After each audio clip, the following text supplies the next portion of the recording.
Nós vamos abrir a nossa Bíblia em 1 aos Coríntios, primeira epístola de Paulo aos Coríntios, no capítulo 15. E vamos ler, mantenha a Bíblia aberta nesse texto. Nós vamos abrir em outros textos também, e vamos assim meditar na palavra do Senhor. Amém? 1 Coríntios, já todos encontraram, capítulo 15. Nós vamos ler um texto, mas depois iremos também para outros textos.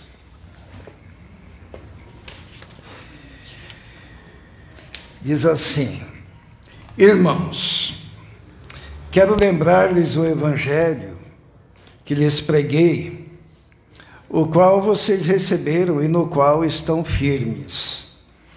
Por meio deste evangelho, vocês são salvos,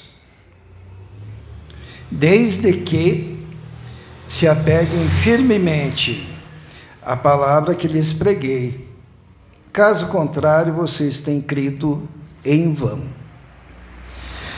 Pois o que primeiramente lhes transmiti foi o que recebi, que Cristo morreu pelos nossos pecados, segundo as Escrituras, foi sepultado e ressuscitou no terceiro dia, segundo as Escrituras, apareceu a Pedro, depois aos 12, depois disso apareceu a mais de 500 irmãos de uma só vez, a maioria dos quais ainda vive, embora alguns já tenham adormecido.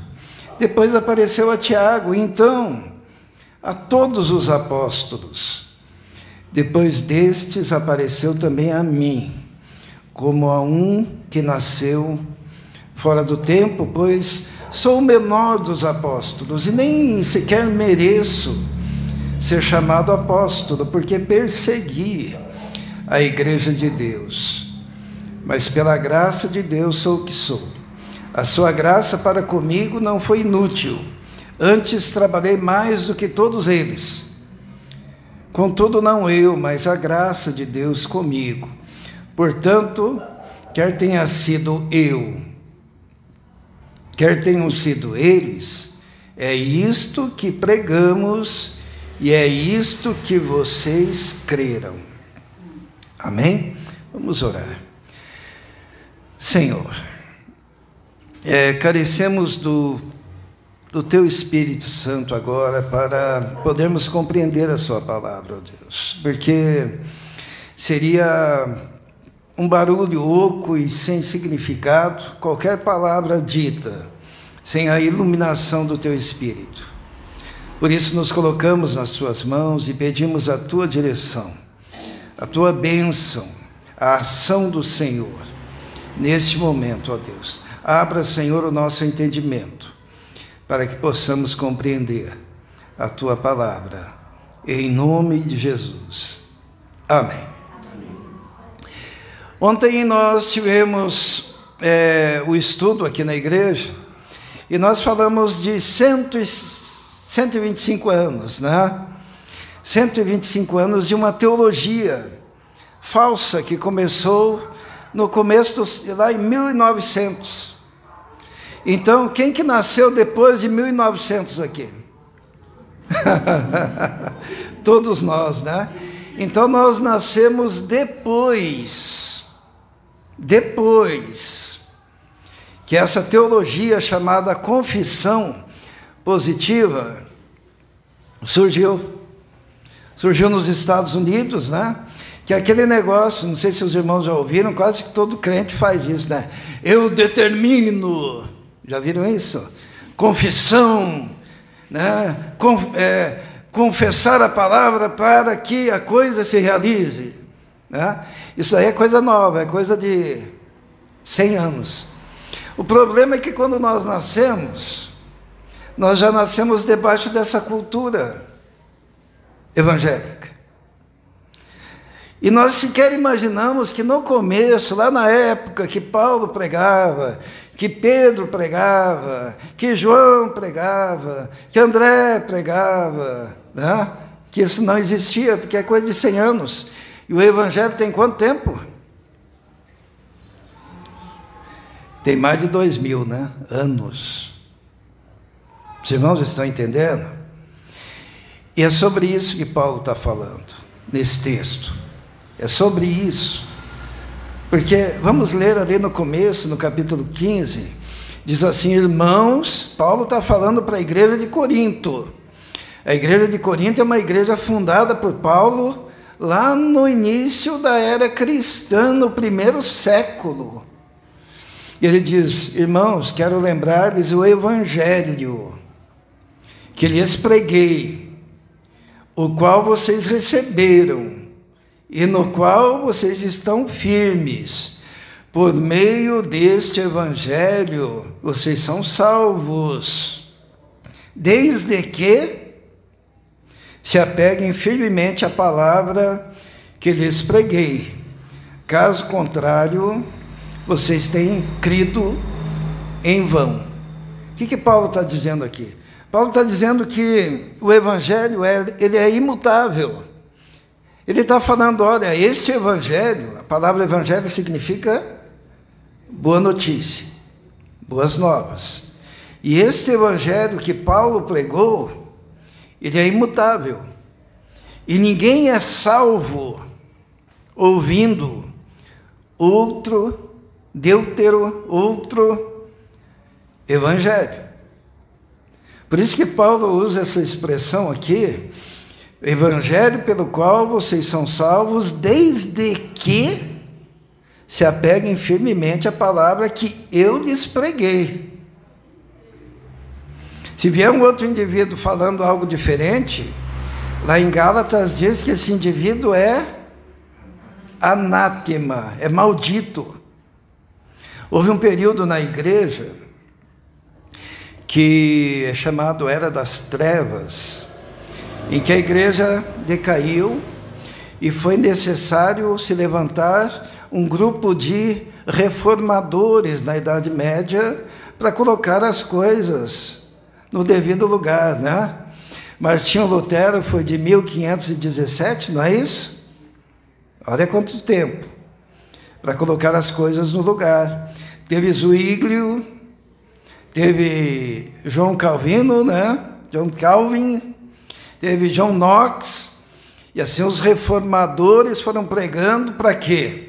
Para que a igreja voltasse para o evangelho, conforme Paulo pregou.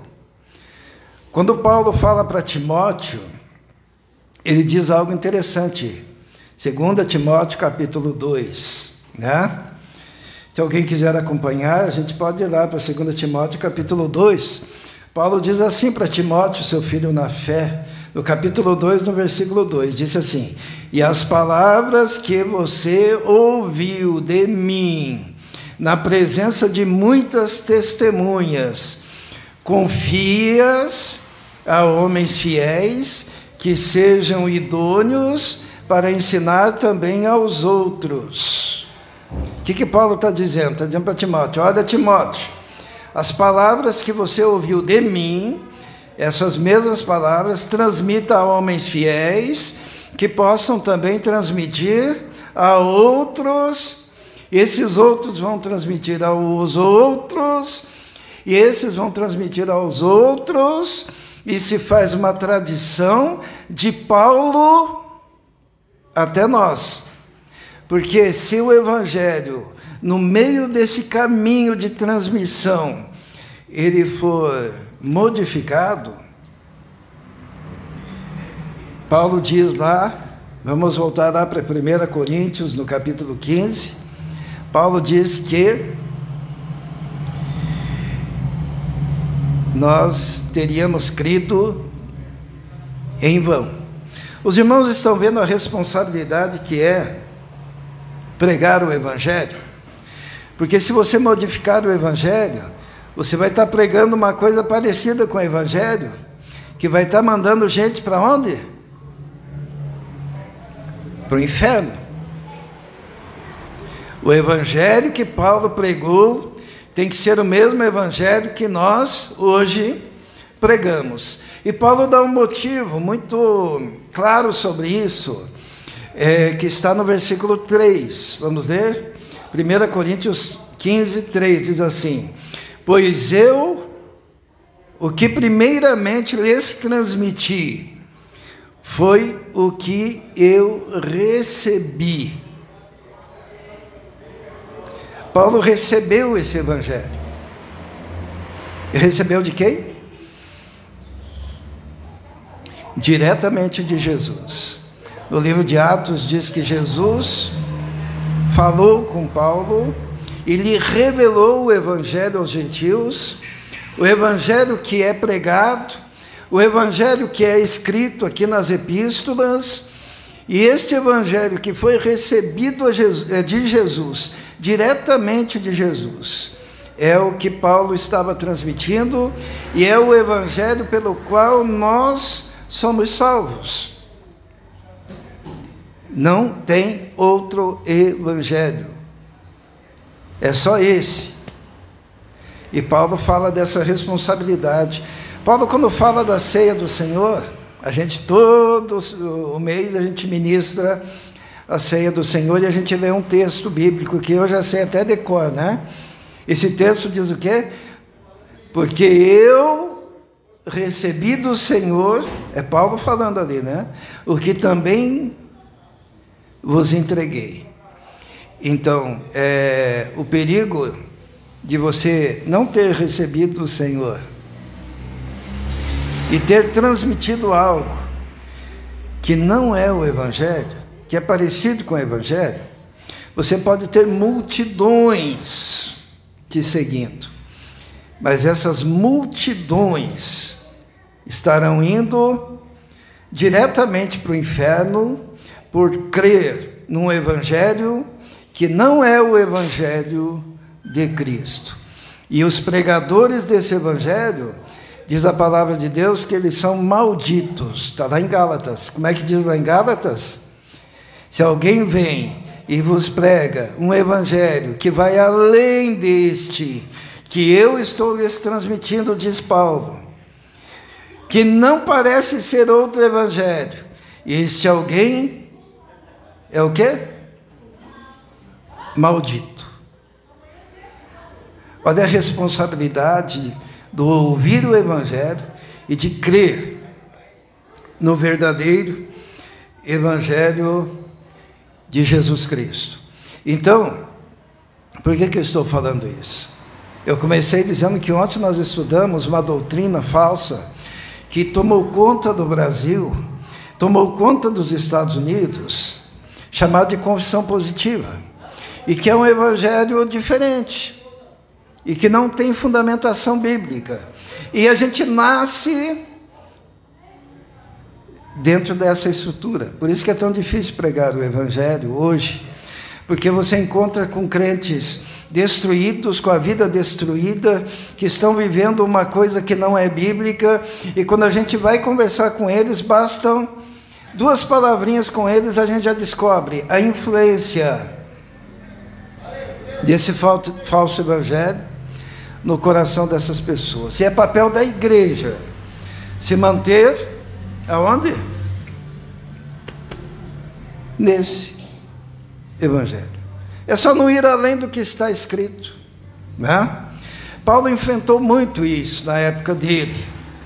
E o apóstolo Paulo, então, ele fala das mutações do evangelho, porque a gente pensa que nós, né, somos os privilegiados de estarmos vivendo uma época que existem muitas distorções, né?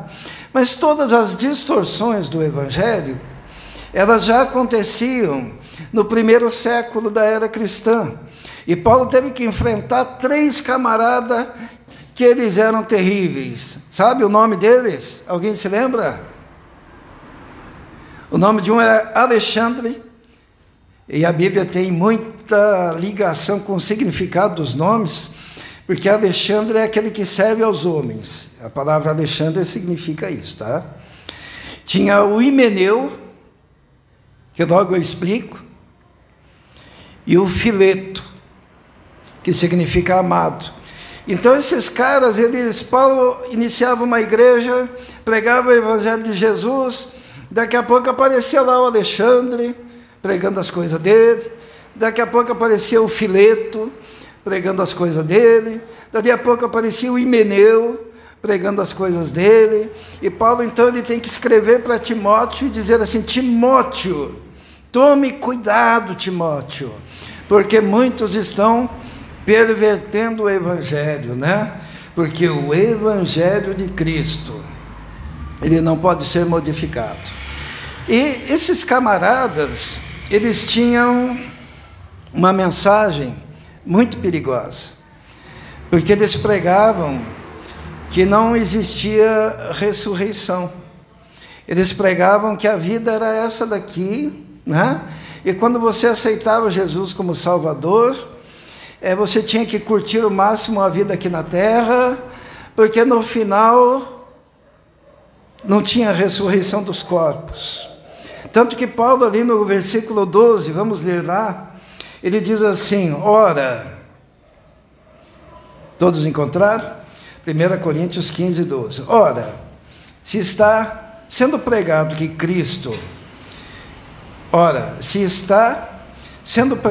Cristo ressuscitou dentre os mortos, como alguns de vocês estão dizendo que não existe ressurreição dos mortos? Se não há ressurreição dos mortos, nem Cristo ressuscitou. E se Cristo não ressuscitou, é inútil a nossa pregação, como também é inútil a fé que vocês têm. Esses caras, eles modificaram um pouquinho a doutrina e disseram: olha, tudo bem, a gente pode cantar, a gente pode se reunir em igreja, a gente põe o pregador, nós só queremos modificar uma coisinha. No final não tem ressurreição dos mortos, porque vocês já estão ressuscitados e vocês já receberam aqui nessa terra tudo aquilo que faz parte das bênçãos de Deus, e usufruam a terra, usufruam essa vida, porque não existe mais nada depois da vida, porque não existe ressurreição. Vamos ver lá em 1 Timóteo 2,17, esses carinhas que entraram na igreja falando besteira. 1 Timóteo, no capítulo 2, acho que eu errei aqui, é 2 Timóteo 2,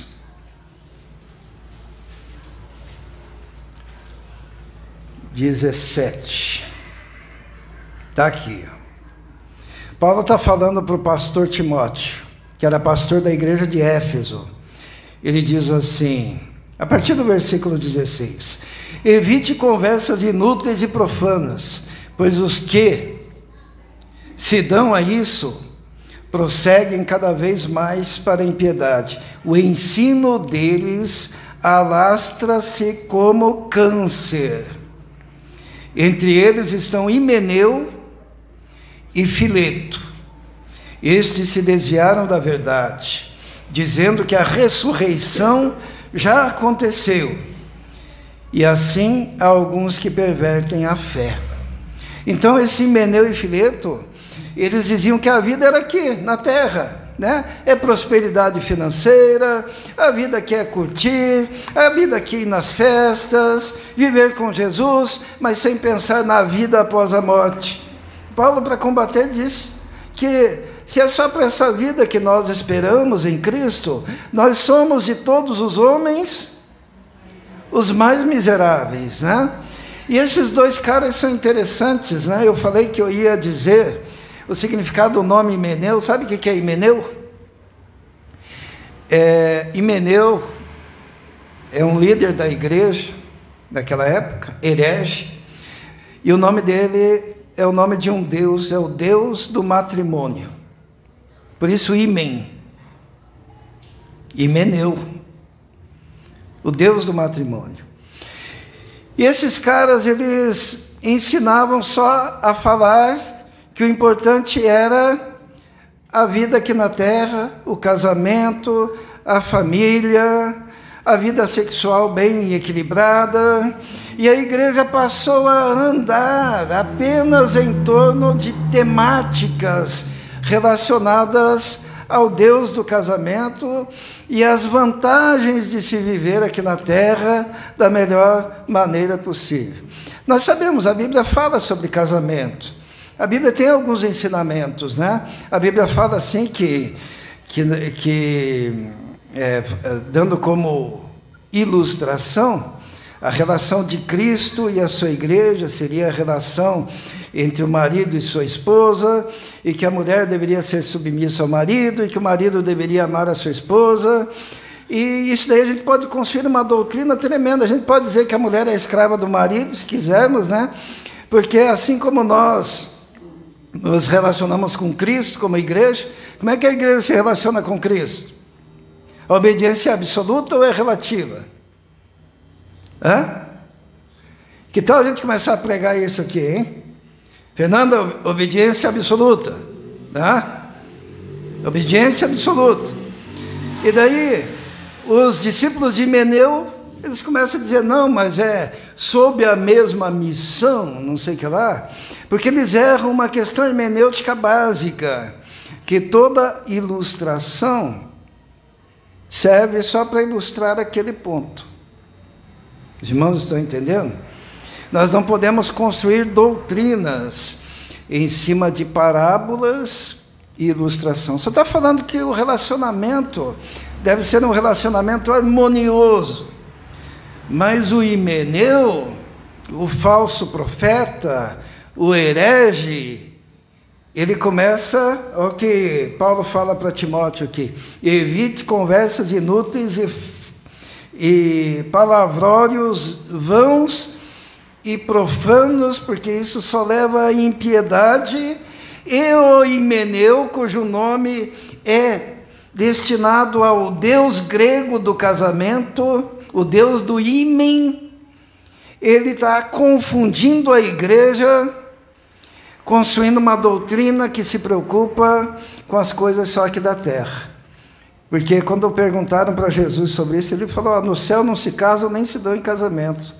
Quando os saduceus, que não acreditavam também na ressurreição, chegaram para Jesus e disseram, um homem se casa com a mulher morre, daí casa de novo, a outra morre, casa de novo, a outra morre, e 7 vezes morre a mulher, e lá no céu, Jesus, como é que vai ser? Vai ter 7 mulheres? E Jesus chama, você é burro mesmo. Ele não usa essa expressão, tá? Ele diz assim, duros de coração. Jesus é mais educado do que eu.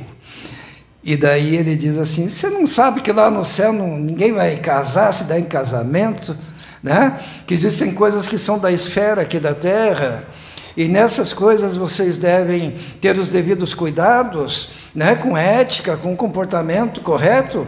Mas essa tua pergunta é idiota, porque lá no céu seremos como os anjos de Deus.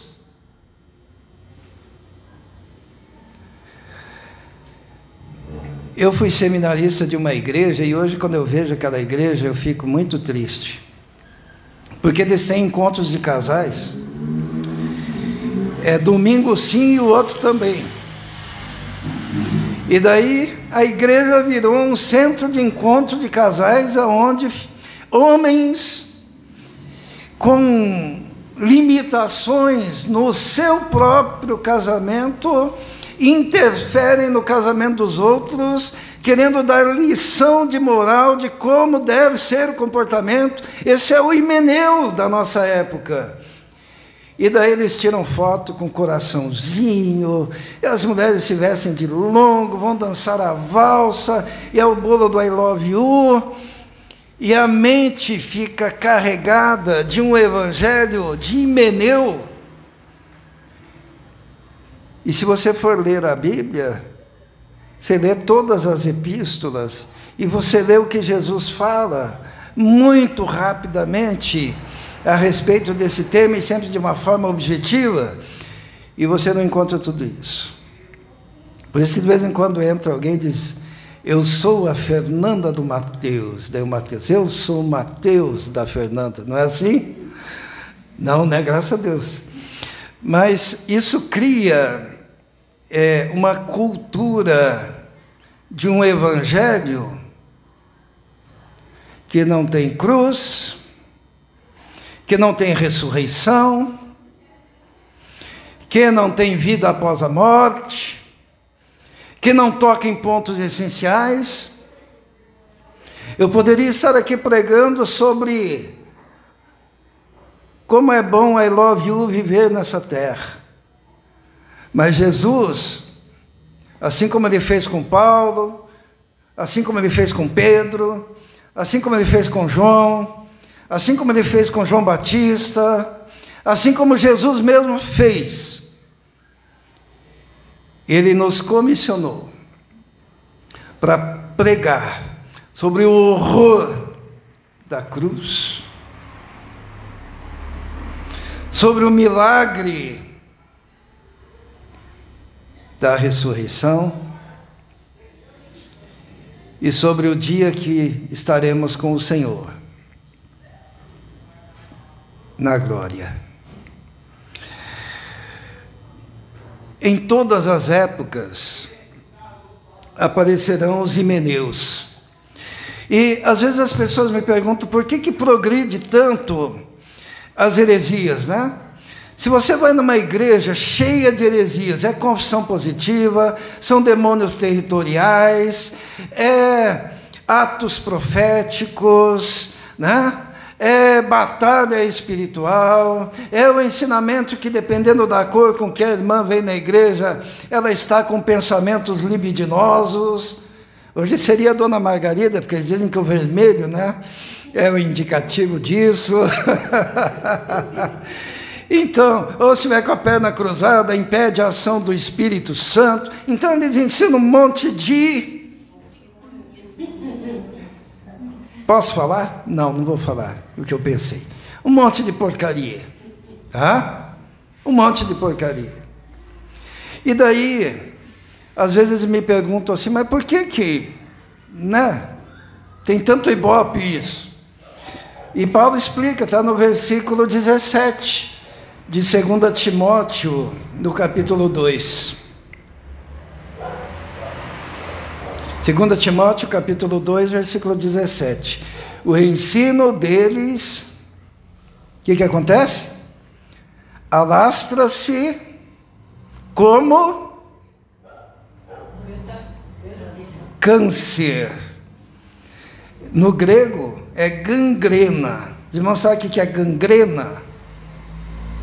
Quando a gente se machuca e uma parte gangrena e vai comprometendo, e você vai tendo que ir cortando, e aqui está falando que se alastra como câncer, trazendo aqui para a nossa época, é metástase, e o que acontece é que aquele corpo está com metástase, está com câncer, com o câncer do himeneu, com o câncer do fileto, com o câncer do Alexandre, que Paulo ainda diz, né? Alexandre o latoeiro me causou muitos males.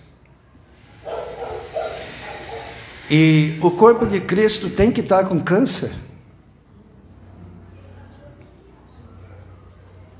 A igreja é o corpo de Cristo, né? Uma das características do câncer é a porque os irmãos sabem que as nossas células, elas nascem, elas se dividem e elas morrem, né? Todo mundo sabe disso, né? Aqui, quem faz biologia aí no 2º grau sabe disso. As nossas células, só que se elas forem se multiplicando indefinidamente e não morrerem, o que acontece?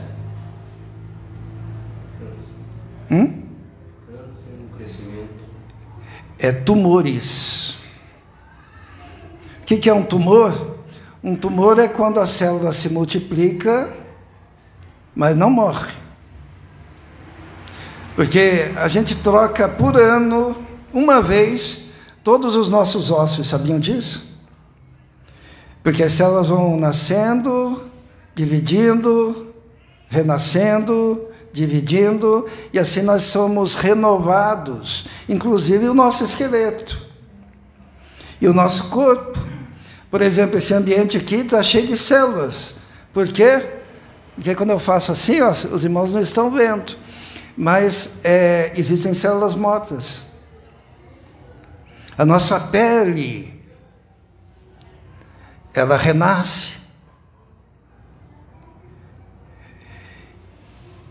E os ensinos de Fileto e de Himeneu e de Alexandre se alastram como câncer, né? Eu acho bem interessante o César Castellanos, lá da Colômbia, quando ele inventou o tal das células, né? Células que não morrem, elas só se multiplicam. Sabe quem que elaborou o corpo humano? Né? Deus. E o mesmo Deus iria produzir um corpo gigantesco da sua igreja, de células tumorosas, que não morrem, e que se alastram como gangrena, como câncer. Os irmãos estão entendendo? Quando o apóstolo Paulo conversa com Timóteo, o pastor Timóteo da igreja de Éfeso, o que ele diz? Cuidado com esses caras. E é muito significativo o nome deles, porque um Himeneu, Deus do matrimônio, e como gostam de... É a apostila do Casados para Sempre, é aquelas declarações, e é a renovação, e Jesus. E o escândalo da cruz.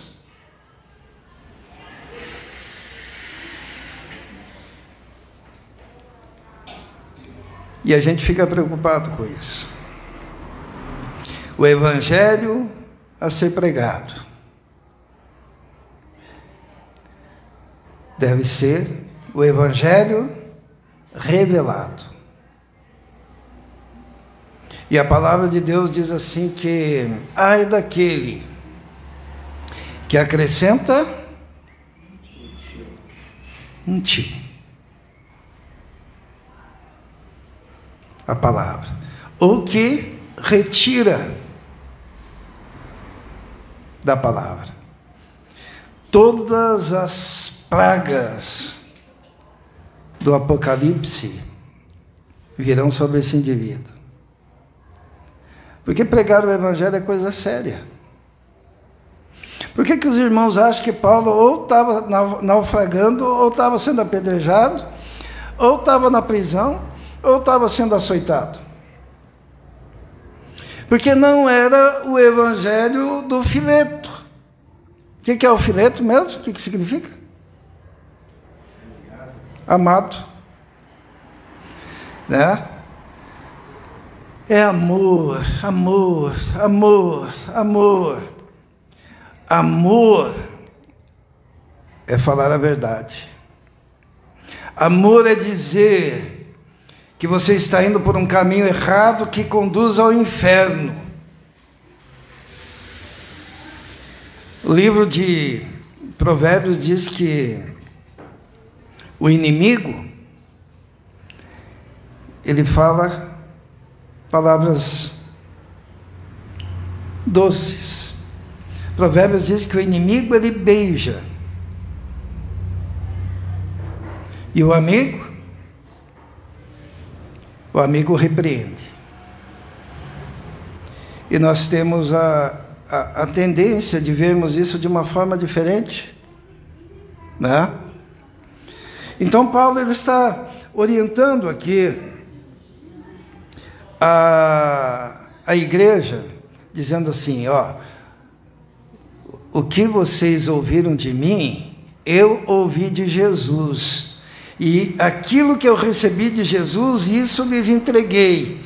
E fique firme naquilo que eu entreguei, porque se você não ficar firme, você caiu da fé. E quando ele vai orientar a Timóteo, ele diz: Timóteo, o que de mim você está ouvindo? Por quê? Porque Paulo ouviu de Jesus, né? E Paulo está dizendo: o que de mim você está ouvindo, transmite a homens fiéis que sejam idôneos para transmitir aos outros homens fiéis, para que eles também possam transmitir. Então o Evangelho não tem 120 anos, o Evangelho não tem 500 anos, o Evangelho não tem 1000 anos, o Evangelho ele tem 2000 anos, mais do que isso. E a fonte do Evangelho é Jesus, que transmitiu aos apóstolos e mais tarde foi colocado no que nós chamamos de Novo Testamento. E a Bíblia, conforme está escrito, é a única regra de fé e de prática. Se alguém prega algo fora do que está escrito aqui, é gangrena, é câncer na veia e no seio da igreja. Vamos voltar para 1 Coríntios, no capítulo 15, onde Paulo fala da ressurreição, então, e diz que se é só para essa vida que cremos em Cristo Jesus, somos de todos os homens os mais miseráveis. E no final ele conclui, e nós vamos concluir com essa palavra, dizendo assim, a partir do versículo 21, visto que a morte veio por meio de um só homem, também a ressurreição dos mortos veio por meio de um só homem. Pois da mesma forma como em Adão todos morreram, em Cristo todos foram vivificados. Mas cada um por sua vez. Cristo, o primeiro, ou as primícias, né? Depois, quando ele vier, os que lhe pertencem, então virá o fim, quando ele entregar o reino a Deus, o Pai, depois de ter destruído todo domínio, autoridade e poder. Então, aqui, Paulo conclui dizendo que a centralidade do Evangelho é Cristo crucificado, morto, ressurreto, como o primeiro, e depois nós que também ressuscitaremos com ele, no final. Vamos para o versículo 50, ele termina dizendo assim: irmãos, eu lhes declaro que carne e sangue não pode herdar o reino de Deus, nem o que é perecível pode herdar o imperecível. Eis que eu lhes digo um mistério: nem todos dormiremos, mas todos seremos transformados. A palavra dormir aqui é uma metáfora para a morte. Paulo está dizendo, nem todo mundo vai morrer, né? Nem todos dormiremos, mas todos seremos transformados. No momento, num abrir e fechar de olhos, ao som da última trombeta, pois a trombeta soará, os mortos ressuscitarão, incorruptíveis, e nós seremos transformados. A esperança do crente não é para essa vida, porque hoje nós estamos aqui, e o que Paulo está dizendo é que pode acontecer de nós não experimentarmos a morte. Ao som da trombeta de Deus, nossos corpos serem transformados em vida, e nós sermos levados ao Senhor. Mas ele também está dizendo que, se por um acaso nós morrermos fisicamente, ao som da trombeta, nós também seremos ressuscitados e transformados e levados à presença de Deus. A esperança nossa não está nessa vida. A esperança nossa não é aquela pregada por Himeneu, o deus do casamento. Não é pregada por Fileto, o amor fácil, piegas.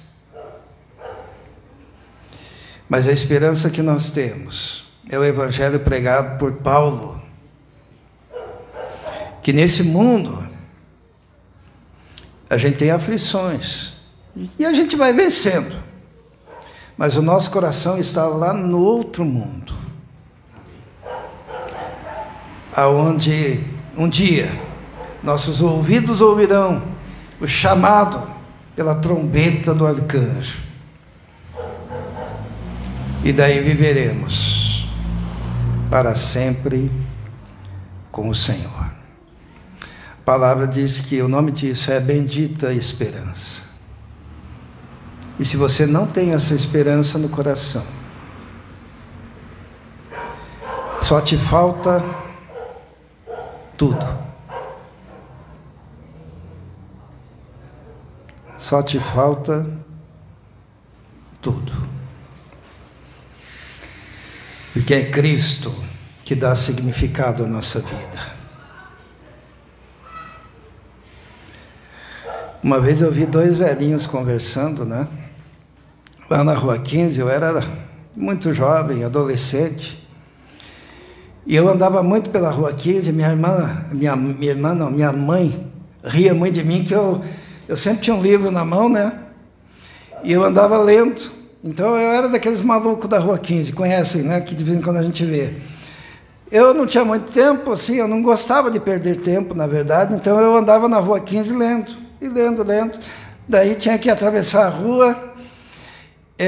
Minha mãe pensava, vai morrer atropelado. Não, eu parava, daí abria o sinaleiro, eu seguia, e assim eu conseguia ler muitos livros. E eu observava muitas pessoas, e eu observei dois velhinhos uma vez conversando, e um velhinho dizia para o outro assim, mas está terrível, né? É criminalidade, ó, naquele tempo já falava, é assalto, porque ele não conheceu como é que está a Rua 15 hoje em dia, né? É briga, a gente tem até medo de andar, esse mundo está terrível. Daí o outro velhinho respondeu, sabe por quê? É que Deus permite isso, para que a gente pare de olhar para este mundo e comece a olhar para cima, a bendita esperança da volta do Senhor. Porque na medida que as coisas ficam terríveis aqui, os nossos olhos se voltam para os céus, na esperança da volta do nosso Salvador. Essa é a bendita esperança do crente. Olhos voltados para os céus, sabendo que em breve virá o nosso Redentor. Amém? Vamos orar. Senhor, a Tua palavra nos diz que se é só para esta vida que esperamos em Ti, somos os mais miseráveis de todos os homens, ó Deus. Nós sabemos que nesta vida temos que trabalhar, temos que constituir família, nessa vida nós temos que servi-lo, ó Deus, andando com dignidade, andando com ética. Sabemos disso, mas nós também sabemos que não é aqui a nossa morada, que nós aqui somos como estrangeiros, nós estamos de passagem, nós somos peregrinos neste mundo, e os nossos olhos, Senhor, estão voltados para Ti, sabendo que a qualquer momento, ao som da trombeta, seremos chamados por Ti. Nós Te louvamos por isso, porque no Evangelho podemos ter essa convicção. Em nome de Jesus. Amém.